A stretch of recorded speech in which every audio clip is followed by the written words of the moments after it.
L'organisme se défend spontanément contre les agressions, notamment d'origine microbienne. Ce système de défense est appelé système immunitaire. Les microbes sont présents partout dans notre environnement. Notre organisme est toutefois protégé efficacement par des barrières, peau et muqueuses, qui s'opposent à l'entrée des microbes. Que se passe-t-il lorsque des microbes peuvent franchir l'une de ces barrières? Au niveau d'une plaie, les bactéries trouvent des conditions favorables à leur multiplication. En réponse à la présence des microbes, une réaction inflammatoire locale se déclenche. Elle est caractérisée par 4 signes principaux: rougeur, chaleur, gonflement et douleur.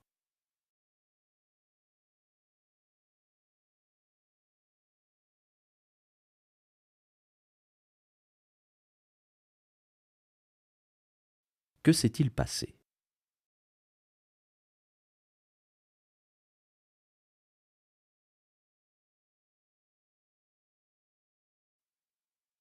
Les cellules blessées lors de l'agression libèrent des substances chimiques qui provoquent la dilatation des capillaires sanguins, d'où la rougeur et la chaleur.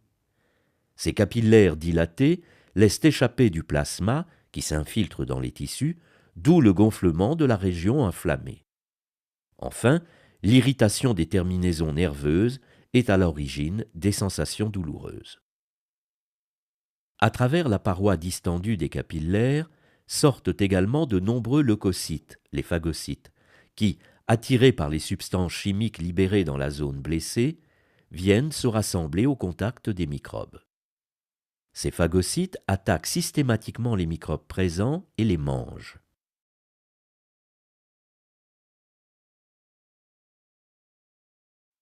Pour cela, ils s'accolent aux microbes, les enveloppent et les enferment dans de petites poches à l'intérieur de leur cytoplasme.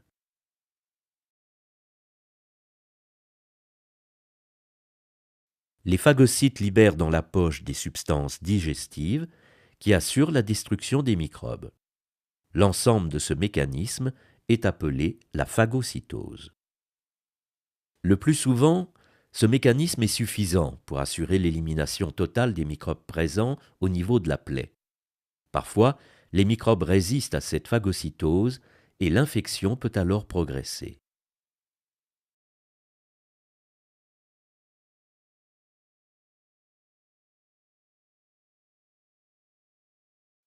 L'organisme met également en œuvre 2 mécanismes de défense plus lents et nécessitant une reconnaissance de l'agresseur. Les antigènes, éléments reconnus comme étrangers par l'organisme, sont soit neutralisés par des anticorps, soit tués par des cellules tueuses. Dans les 2 cas, l'immunité est dirigée spécifiquement contre l'antigène. Étudions tout d'abord la défense par les anticorps. La vaccination nous protège contre le tétanos et la diphtérie, maladies provoquées par des bacilles qui agissent par des toxines libérées dans le sang. Des expériences sont réalisées sur des souris. L'injection de bacilles diphtériques à des souris provoque la mort de la plupart des animaux par la diphtérie. Cependant, quelques-uns survivent et guérissent.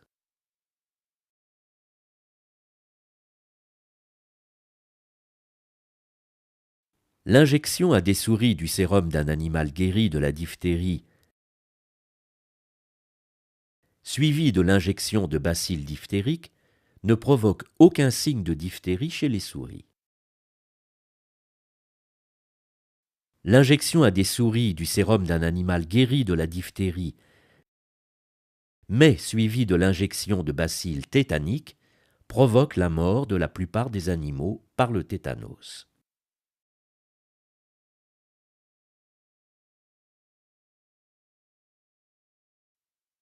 Les animaux guéris de la diphtérie ont fabriqué des anticorps, libérés dans le plasma sanguin.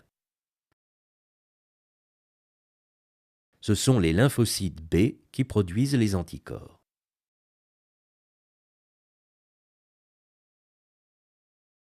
Les anticorps ou immunoglobuline, présente une forme en Y et l'extrémité des bras a une structure complémentaire d'un antigène donné. Ainsi, un anticorps donné se lie spécifiquement à un antigène précis et forme alors un complexe immun antigène-anticorps.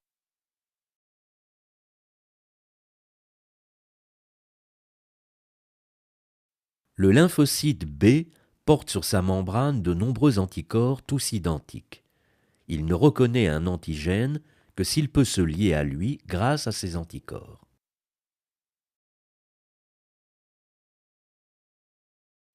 Seuls les lymphocytes B, spécifiques de l'antigène, sont activés et se multiplient. Certains descendants des lymphocytes B, activés par un antigène, deviennent des cellules mémoire sensibilisées à cet antigène. Ces cellules vivront longtemps.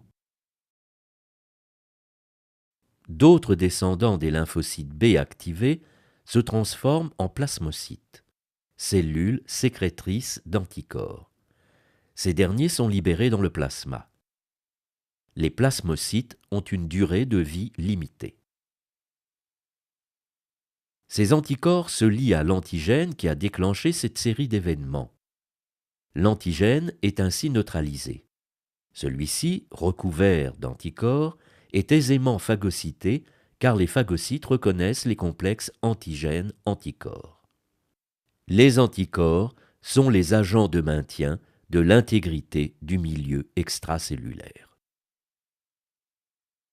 Voyons maintenant comment se réalise la défense par les cellules tueuses.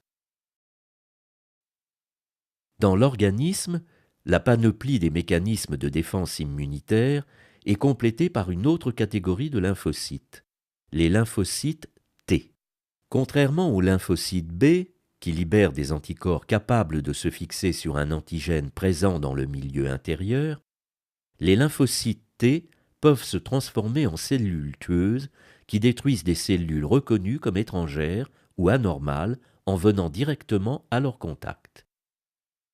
Les cellules attaquées peuvent être des cellules de l'organisme infectées par un virus ou par une bactérie intracellulaire, comme le bacille tuberculeux, ou bien des cellules cancéreuses, ou encore des cellules greffées provenant d'un donneur incompatible.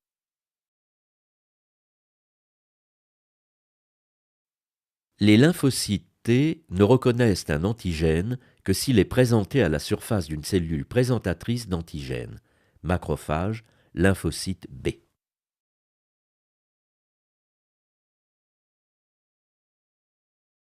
En effet, après la phagocytose,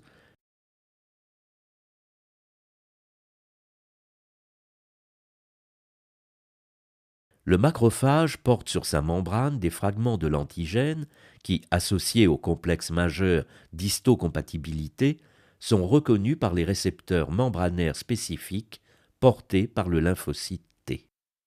Il s'agit d'une double reconnaissance effectuée par le lymphocyte T, une reconnaissance du macrophage grâce à son complexe majeur d'histocompatibilité et une reconnaissance de l'antigène qui lui est associé. Une fois l'antigène reconnu, les lymphocytes T sont activés. Certains deviennent des cellules mémoire qui vivront longtemps. D'autres, à durée de vie limitée, constitueront les cellules tueuses. Le scénario de l'attaque des cellules tueuses est le suivant.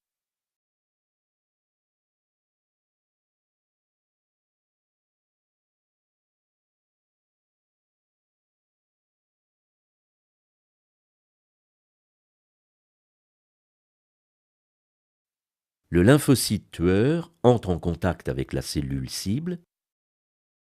Il libère une substance chimique qui perfore la membrane de la cellule attaquée, puis il se détache, la cellule cible est détruite. On donne à ce mécanisme le nom évocateur de baiser de la mort. Le système immunitaire constitue une défense très élaborée de l'organisme. Il n'est donc pas surprenant qu'une machine aussi complexe soit sujette à des dérèglements. Il s'agit des allergies, des maladies auto-immunes et l'immunodéficience innée ou acquise.